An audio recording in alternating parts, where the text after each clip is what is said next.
Chapter 27.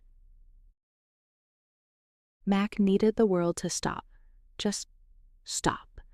The horrifying scenes from the hospital continued to flicker against her closed eyelids, causing them to twitch. She rolled restlessly in the bed, wishing she'd taken Kat up on the offer to keep her company. Tiredness had seeped into her bones. She'd sat on the tiles while in the shower. Her body was spent. She had nothing left. She'd dropped listless onto the bed, afraid to close her eyes, but unable to help herself. She knew her father was among those piles of decomposing bodies, and she was bereft. The realization she'd hoped he'd one day redeem himself, own up to and apologize for being a shitty father, was bitter, because now he never would. Mackenzie shuddered, running her hands up and down her arms. She was afraid the stench from the hospital was embedded in her pores. Dex snuffled from the floor at the foot of the bed, and she pulled back the sheet and called for him to join her under the covers. His warmth and bulk were comforting, and she buried her face in his fur. Jake would have a fit at seeing the dog in the bed. Jake, what a shitty time to realize you weren't falling in love. You were in love, head over heels, in fact. Right when he was breaking her freaking heart, she would not let Jake dictate her life. His bullshit savior complex was untenable, and the fact he couldn't see through Townsend made her want to punch him. Hard. It had taken all her self-control and Chloe's hand on her arm to stop her screaming at his willful blindness. Walking away from him in that alley was one of the hardest things she'd ever done. Because she hadn't lost him, she'd let him go. Mac slept fitfully, waking early to let Dex outside. Splashing water on her face in the bathroom, she shied away from the mirror, her blotchy complexion and puffy eyes, evidence of her grief. Grief for her father, for Jake, for the loss of the world as she'd known it. A heart-rending howl had her running from the bathroom and following the sounds of anguish to the kitchen, where she found Rachel and Caroline comforting Chloe. What is it?" Matt cried, holding onto the kitchen counter for support. "What's happened?" Rachel held Chloe, who was doubled over, arms wrapped around her middle as she sobbed. Caroline stood to the side, somber. "It's Grams," Caroline said. "Jeffries killed her, and everyone at the travel lodge." She held her hand over her heart as her eyes brimmed. "I'm so sorry to be the one to deliver the news." Falling to her knees in front of Chloe, Mackenzie reached for her, her arms encompassing Rachel's. They stayed like that until Mackenzie's knees were aching, and still they didn't move. At last, Chloe's sobs ceased, and she shrugged from the tangle of Rachel and Mackenzie's arms, pulling away and gasping in air as though she'd been underwater. Caroline made coffee and ushered them to the kitchen table where they sat, stunned.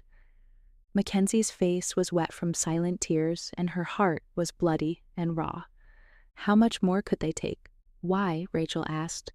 "It doesn't make sense." "Nothing makes sense," Mackenzie replied dully. She held the coffee mug between both hands, hoping to absorb some of the heat and drive away the chill that shrouded her. "Tell me again," Chloe demanded. "I only know what Buddy told Jim. Townsend has accused Jeffries of going against orders and killing everyone at the travel lodge. He's put a bounty on Jeffries' head, and they're searching for him now. Apparently, earlier today, Jeffries told some men that Townsend was going to make him a scapegoat, and he was going to ground." "But why? And how did he do it?" Chloe whispered. "They're saying Jeffries lost it when the old people kept asking questions and demanding to get out. But I don't know any of the details. I'm sorry." "So we don't know where her body is?" Chloe whispered. "I'm sorry, Chloe." Number Caroline pulled her hair from its disheveled bun and retied it, eyeing them with a weary expression. "I need to get home to the kids, but I'll send word if I hear anything." They jumped as the front door crashed into the wall as it was opened violently. Loud, masculine voices had them scrambling from their chairs. "Jake?" Chloe called, confused. "This is the militia," yelled a voice.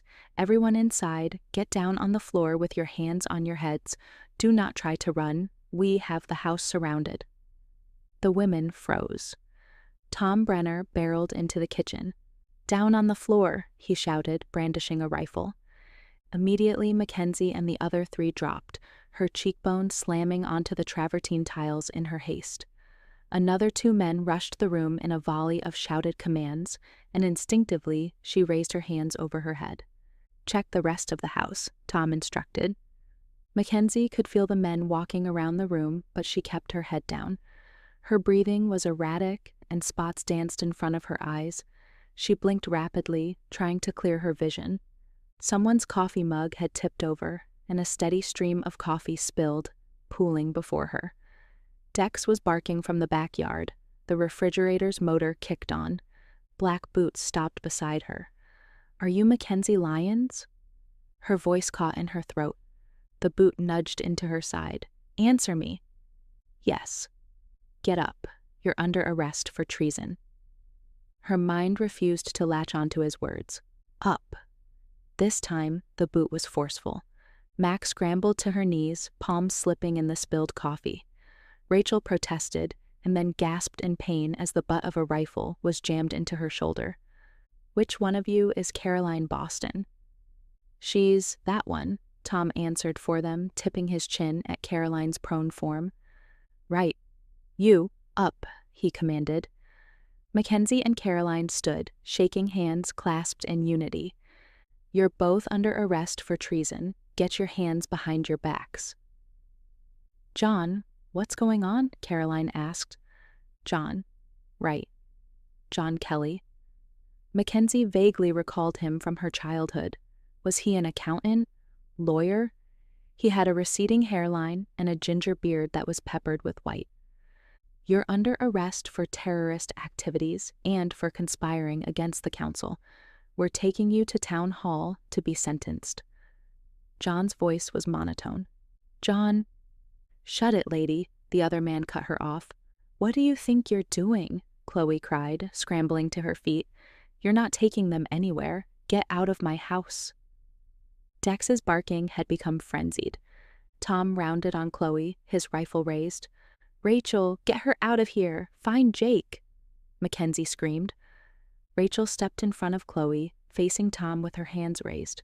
Without a word, she began moving backward, forcing Chloe toward the back door.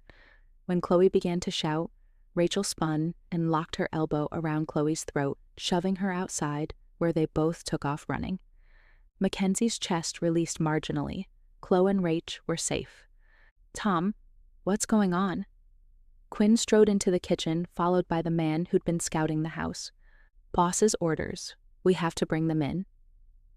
Mackenzie felt a sharp tug as a plastic tie restrained her wrists behind her. "Just hang on a minute," Quinn barked. "You—" Kat burst into the kitchen, skidding to a halt at the scene before her. "Fuck, I thought—" She paused for breath. "I could get here before them." She panted, eyes latching desperately onto Mackenzie. "Everyone's talking about the arrest warrant, and that motorcycle gang, they're at the bridge demanding entry." At that, the militiamen stilled. "We need to get back to town hall. Now," Tom ordered. "What? No!" Kat launched herself at Tom, with Quinn intercepting her. Two guns swung her way until Quinn growled, a barely veiled threat. "Let me go," Kat screamed as Quinn hauled her out the back door, whispering urgently into her ear. Before Quinn could object again, Mackenzie and Caroline were roughly hustled from the house and bundled into an SUV. Caroline was sobbing, pleading with John, but Mackenzie was numb. Nothing touched her. Sound was muted, and time had a hazy quality to it. What had she expected, coming back to Sanford?